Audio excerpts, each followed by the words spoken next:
5 থেকে 6 piece bread বা লেফটওভার পাউরুটি দিয়ে আপনারা এরকম নরম তুলতুলে সুন্দর গোলাপজাম তৈরি করে ফেলতে পারেন।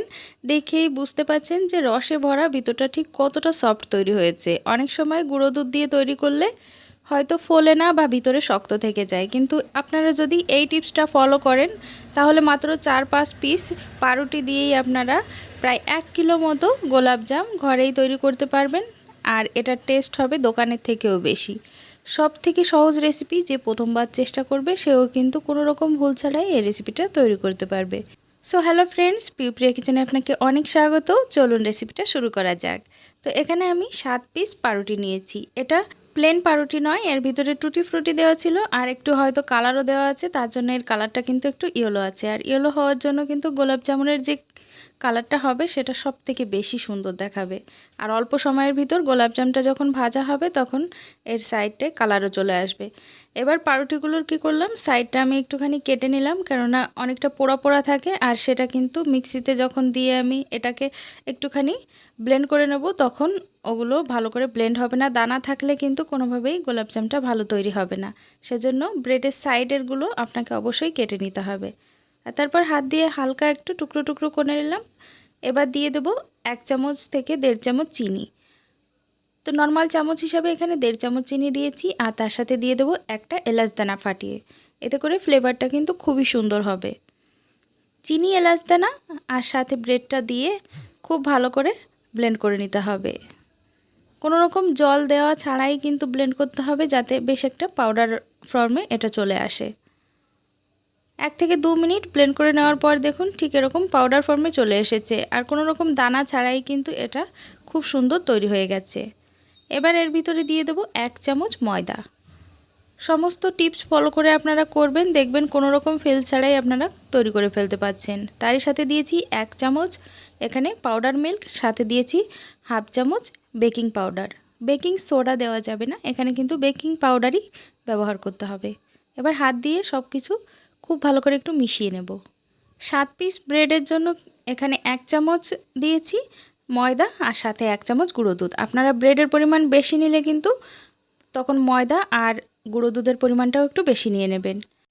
এখানে 1/3 কাপ লিকুইড মিল্ক আমি নিয়ে নিয়েছি, আর লিকুইড মিল্কটা আগে থেকেই জাল করে নেওয়া ছিল। জাল করে অবশ্যই হালকা ঠান্ডা করে নেবেন। কোনো রকম গরম দুধ এর ভিতরে অ্যাড করা যাবে না। রুম টেম্পারেচারে থাকা দুধই এখানে ব্যবহার করতে হবে। আর অল্প অল্প পরিমাণে দুধ এর ভিতরে দিতে হবে, কেননা একবারে দুধটা দিয়ে দিলে হয়তো কম বেশি হয়ে যেতে পারে। তাই অল্প অল্প পরিমাণে দুধ দিয়ে এখানে মেখে নিতে হবে। 1/3 কাপ দুধ এখানে সম্পূর্ণটাই লেগে গেছে। আর এটাকে হাত দিয়েই খুব ভালো করে ডলে ডলে মেখে নিতে হবে। হয়তো কম লাগছে, কিন্তু মাখতে মাখতে দেখতে পাবেন যে ইজিলি এটা কিন্তু ডোয়ের ফর্মে এসে যাবে। 2 থেকে 3 মিনিট ভালো করে এটাকে হাত দিয়েই মাখতে হবে। ডলে ডলে মাখলে কি হবে, গোলাপজামটা খুবই সফট তৈরি হবে। যেহেতু এক্সট্রা আমি এর ভিতরে আর কোনো উপকরণ বেশি পরিমাণে অ্যাড করিনি, তাই হাত দিয়ে প্রায় 2 থেকে 3 মিনিট এটাকে ভালো করে মাখতে হবে। আর সবার শেষে দিয়ে দেবো 1 চামচ ঘি। ঘিটা দিলে এর ফ্লেভারও খুব সুন্দর আসবে, আর গোলাপজামের যে সাইডটা হবে সেটা কিন্তু অনেকটাই মোলায়েম তৈরি হবে। অনেক সময় দেখতে পান গোলাপজামের সাইডটা ঘরে তৈরি করলে খসখসে হয়ে যায় বা ফেটে যায়। তো 1 চামচ যদি ঘি লাস্টে এরকম দিয়ে ভালো করে মেখে নেওয়া যায় তাহলে কিন্তু খুবই মোলায়েম ডো তৈরি হবে, আর গোলাপজামটাও ফাটবে না। এবার এটাকে একটু লম্বা শেপ দিয়ে নেব, আর তারপর ছোট ছোট বলের আকারে কেটে নেব। ডোটা দেখেই বুঝতে পারছেন যে কতটা সুন্দর সফট তৈরি হয়েছে। এবার এর থেকে ছোট ছোট গোল পাকিয়ে নিতে হবে। আপনারা যে সাইজেরই গোলাপজাম তৈরি করতে চান সেই সাইজের করতে পারেন। আমি বেশি বড়ও করছি না আবার ছোটও করছি না, মিডিয়াম সাইজের করে সবগুলো গোলাপজাম আমি তৈরি করে নিয়েছি। এবার হাত দিয়ে একটু চ্যাপটা করে নিচ্ছি, কেননা হালকা একটু চ্যাপটা শেপ আমি এখানে দিতে চাই। আপনারা চাইলে গোলও রাখতে পারেন। যেহেতু এর ভিতরে বেকিং পাউডার দেওয়া আছে, এটা ফুলে কিন্তু ডবল হয়ে যাবে। এবার একটা প্যানের ভিতর দিয়ে দিলাম 1 বাটির একটু কম চিনি, আর যতটা চিনি নিতে হবে ততটাই জল এখানে অ্যাড করেছি। চিনি আর জলটা ভালো করে মিশিয়ে নিয়ে এর ভিতরে দিয়ে দেব একটা এলাচ দানা ফাটিয়ে। এতে করে কিন্তু খুবই সুন্দর একটা ফ্লেভার আসবে। আপনারা চাইলে এখানে কেশরও অ্যাড করতে পারেন। এলাচ দানাটা অবশ্যই ফাটিয়ে দিতে হবে, তা না হলে ফ্লেভারটা চিনির রসের সঙ্গে ভালো করে মিশবে না। 3 থেকে 4 মিনিট হাই ফ্লেমে ভালো করে জাল করে নিলাম। চিনিটা গলে যাওয়ার সঙ্গে সঙ্গেই চিনির যে শিরাটা করে তৈরি করেছি সেটাকে নামিয়ে নিতে হবে। একতার বা দুতারের চাশনি আমি এখানে তৈরি করিনি।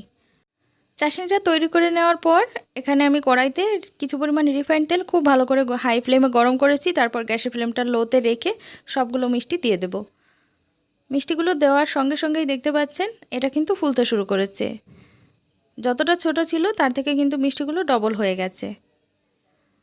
আর যেমন কালার আপনারা পছন্দ করেন সেরকম কালার হিসাবে ভেজে আপনারা নামিয়ে নিতে পারেন। চিনি শিরাটা অবশ্যই আগে তৈরি করতে হবে, কেননা গরম মিষ্টি সঙ্গে সঙ্গে চিনি শিরার ভিতরে দিতে হবে, তা না হলে চিনি শিরাটা ভালো করে মিষ্টির ভিতরে ঢুকবে না। মিষ্টিগুলো তৈরি করে আপনারা 1 থেকে 2 মিনিট ভালো করে ঢেকে সাইডে রেখে দেবেন। তত সময় চিনি শিরাটা কিন্তু তৈরি হয়ে যাবে। দেখুন কত সুন্দর মিষ্টিটাতে কালার চলে এসেছে। আর এরকম লালচে কালার হওয়ার সঙ্গে সঙ্গেই কিন্তু আমি নামিয়ে নিয়েছি। এবার গরম শিরার ভিতরে দিয়ে দিলাম আর তারপর 2 থেকে 3 মিনিট হাই ফ্লেমে ঢাকনা লাগিয়ে একটুখানি জাল করে নেব, যাতে চিনি শিরাটা হালকা একটু চিপচিপা ধরনের হয়ে যায়। আর মিষ্টিগুলো দেখুন ফুলে উঠেছে রসে। মিষ্টি তৈরিতে অনেক সময় ভুল হয়। চিনির রস না ঢোকার কারণ হলো আগে থেকেই আমরা চিনির রসটা অনেক চিপচিপা করে ফেলি বা আঠালো করে ফেলি, তখন কিন্তু মিষ্টির ভিতরে ভালো করে শিরাটা ঢোকে না। তাই আপনারা প্রথমেই চিনির শিরাটা বানানোর সময় হালকা একটু চিনি গলে যাওয়ার সঙ্গে সঙ্গে নামিয়ে নেবেন আর তারপর 1 থেকে 2 মিনিট বা 3 মিনিট মিষ্টিগুলো দিয়ে জাল করে নামিয়ে নেবেন। তাহলেই কিন্তু শিরাটা একদম মিষ্টির ভিতরে ঢুকে যাবে। তো আমি প্রায় 2 থেকে 3 ঘন্টা মিষ্টিটাকে ঠান্ডা করে নিয়েছি আর তারপরে সার্ভ করছি। দেখুন মিষ্টির শিরাটাও অনেকটাই আঠালো ধরনের হয়ে এসেছে আর রস টেনে মিষ্টিগুলো কিন্তু অনেকটাই ফুলে গেছে আরও। এবার একটা আপনাদেরকে কেটে দেখিয়ে দিচ্ছি যে ভিতরটা ঠিক কতটা রসালো তুলতুলে হয়েছে। দেখুন চাপ দিলেই একদম ভিতরটা রসে ভর্তি। আপনারা খেলে বুঝতেই পারবেন না যে এটা ঠিক ঘরে তৈরি করা হয়েছে না দোকান থেকে কেনা।